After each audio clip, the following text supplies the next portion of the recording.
everybody, this is Pastrano Show. On this short episode, we will be discussing soldering. So I'm converting all my batteries to the XT60 connector. I don't like the big blue ones. So something like this was on the end. I cut it off, and then I did what I'm going to show you right now. So just imagine that was there. Now it's not. It's in the trash can. So, first thing I like to do is this is the little cover that covers the wire connections. Very nice. So you don't have to use any shrink wrap or anything like that. These come with the connectors. You can buy them on Amazon. You can buy them on eBay.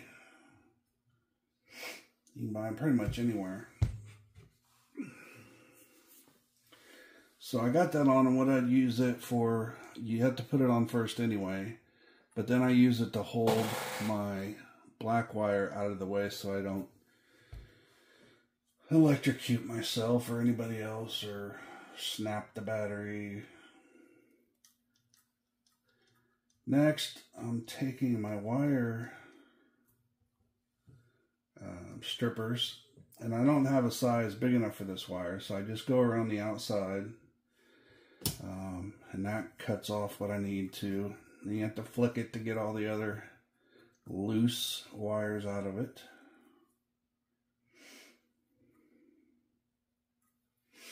And then I just twist it a little bit to make it cleaner. Then, this is the big thing. You have to get yourself some premium RC solder. It doesn't have to be 1-up. Trinity makes good stuff, and I'm sure there's others out there. But this is a night and day difference.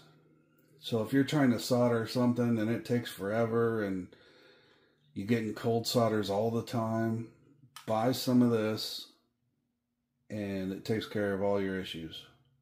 It's made specifically for RCs, so it can handle the heat, it can handle everything you need it to handle, and it's just great solder. So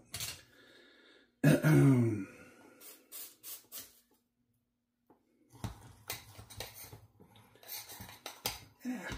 So I have a Heiko soldering iron. I don't know how you say it. But you have your water to clean the tip, and then you'll have leftover solder, and then you use that to get any of that solder off of there.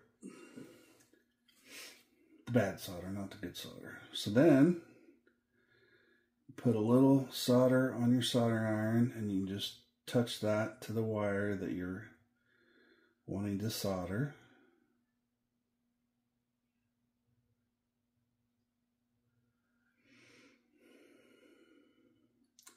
You're just going to keep putting solder on here until all the strands are encased in solder. That way you don't have any wires sticking out. Nothing that could, cause a bad connection. Alright, so that's done. Next up is the connector. Now these connectors are nice, but you can overheat them and melt the plastic, and then a couple things will happen. One, your individual connectors inside of there will slide out or go at an angle, and it really trashes it, and you got to start from the beginning. So what I do is, just in case it gets too hot, I put the mating connector on there, and now these can't go forward, they can't move, they're connected to this one, so it has nowhere to go. So even if it gets overheated, when it cools down, it'll be in the right spot. I hope that makes sense. So now we need to add some solder to the connector. Again, put a little solder on the soldering iron tip. Lay it down in there, let it get it warm, add more solder. And then once the solder combines to the connector, which you can see there's no more gold there, it's solder, you can flip it over and do the other side. Oh.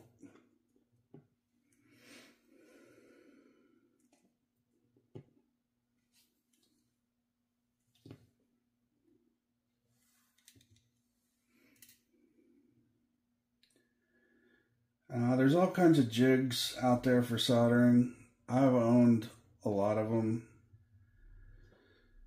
and they just become a pain in the ass. They'll move when you don't want them to move, and I don't know, I just gave up on them.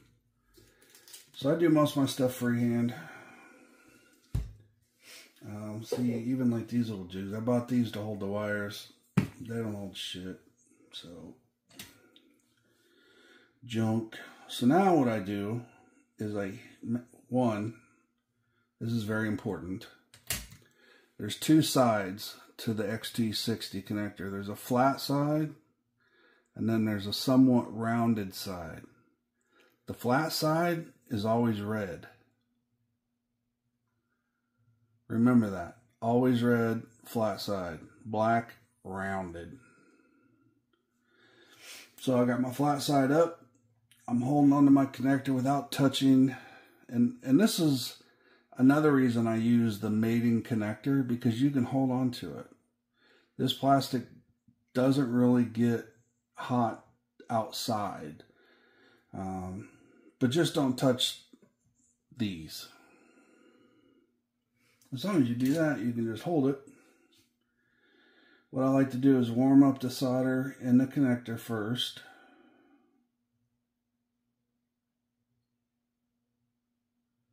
Let it get bubbly. And you probably don't have to do this. I just like to do it. And then you push down the wire. You'll push it down into the connector once the solder starts to flow. Yep.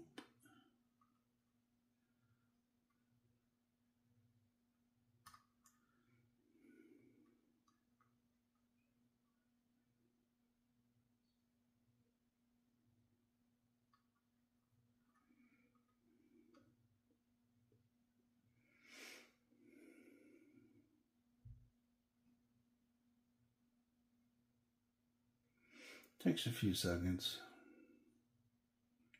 because you're heating up the entire wire and then you're heating up the connector. You'll know when you do it though. You'll feel how the metal moves.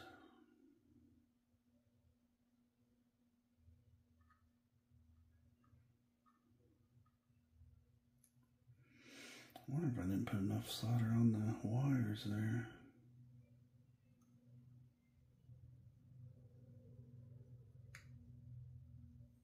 No, I'm fine.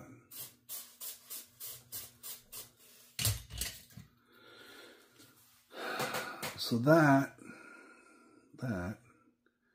is what a perfect solder joint looks like. I hope you can see that.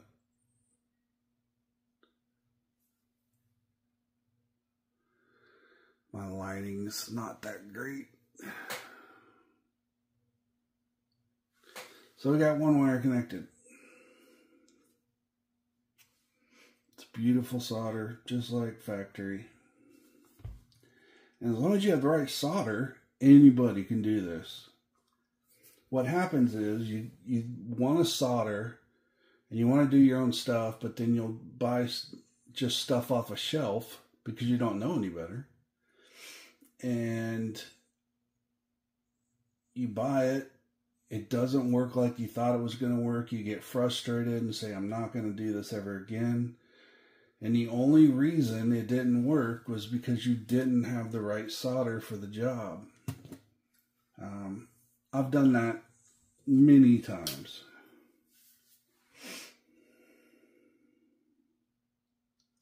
So take it from me, if you get frustrated and it's not working right, something's not right. Either you're not doing it right, which can happen, and you don't have the right tools. And that's the biggest thing on RCs, is having the right tools. Just as you go from your drivers, from your hex heads. If you're using a 1.3 to try and do a 1.5, or you're doing a 1.5 to try and undo a 1.3, things just stop working. You start stripping screws.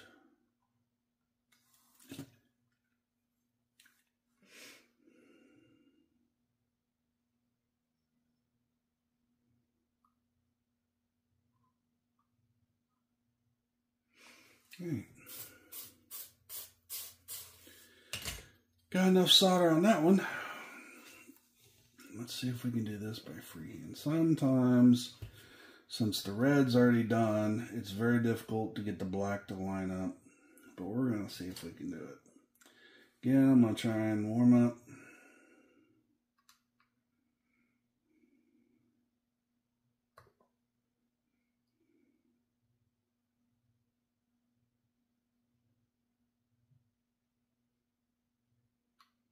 This soldering iron needs cleaned.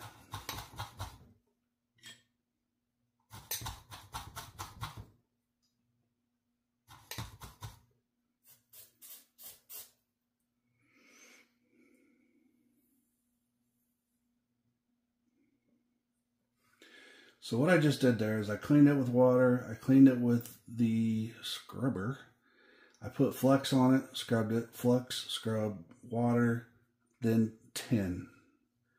And what that does is it remakes your tip to make sure it will work properly. And see there, in just a matter of a couple seconds, everything's loose. And now we try and get this big old fat wire in there.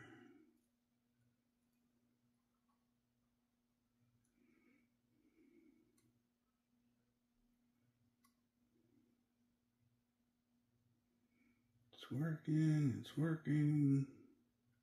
There we go. You can actually hear it when it goes.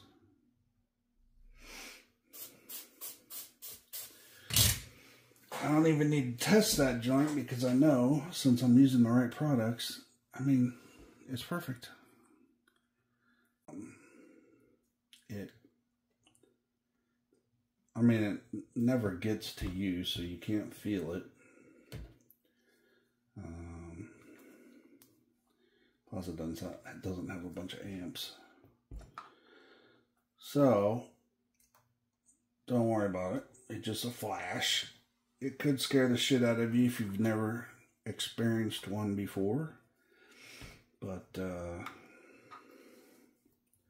I'm sure some of you guys have worked on your car. And by the way, all I'm trying to do is lock this into position. See, that snapped.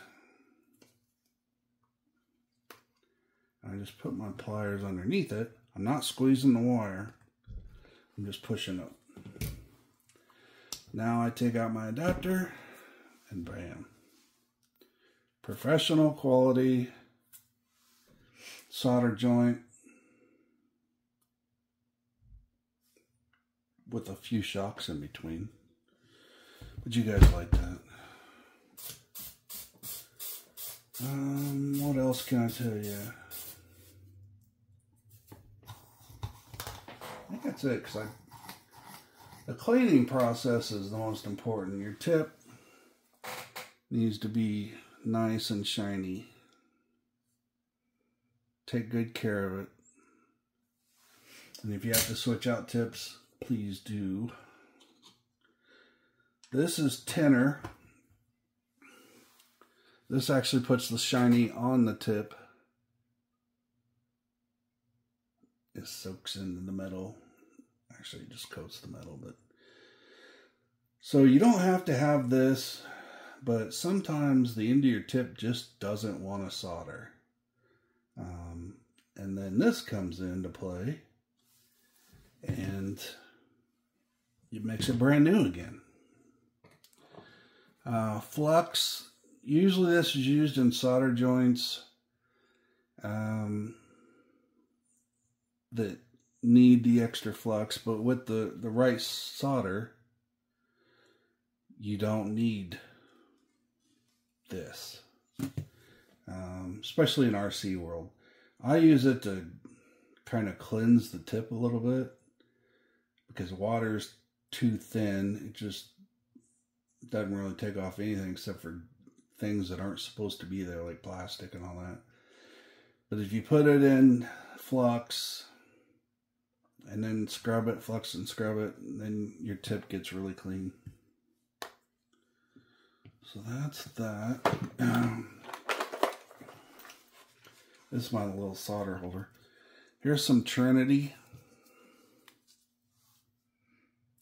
solder, 63, 37. 37 is the amount of flux, which is high compared to any other area.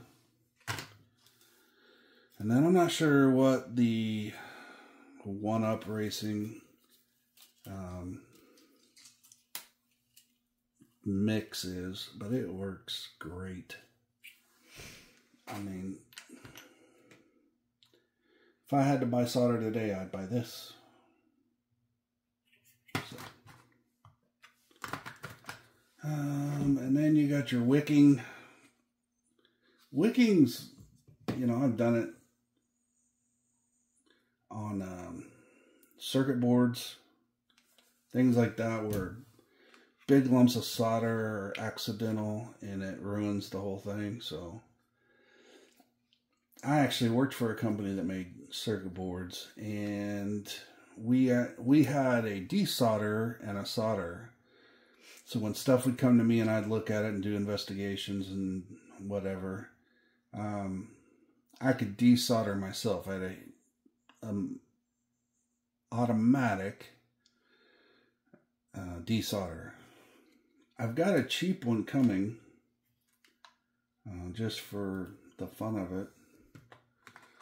But again, if you use the right solder, you really never will need it. Alright, so all that stuff I put in a drawer. The rest of the stuff stays out. I might as well save these, I guess.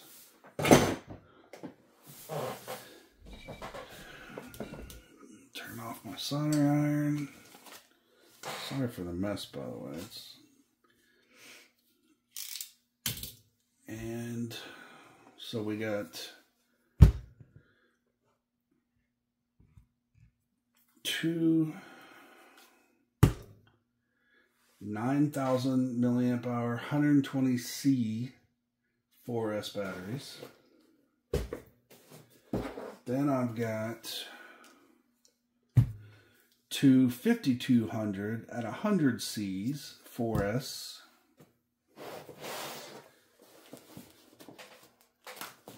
There's more here.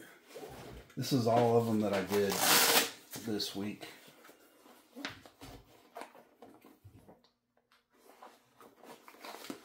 Two more 5200 100C. And then two more 9,000 milliamp 120C.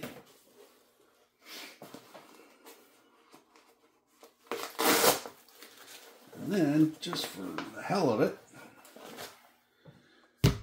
two more 60,000 60C or 6,000 60C. You can see these are just way oversized for what they are. It says high discharge rate, but it's only 60C. I mean, these are pretty much slow as can be. I mean, these will work fine. So if all of these are dead, I'll run these. But you can see this is a 5200. Just a comparison. I mean, you got a good inch difference.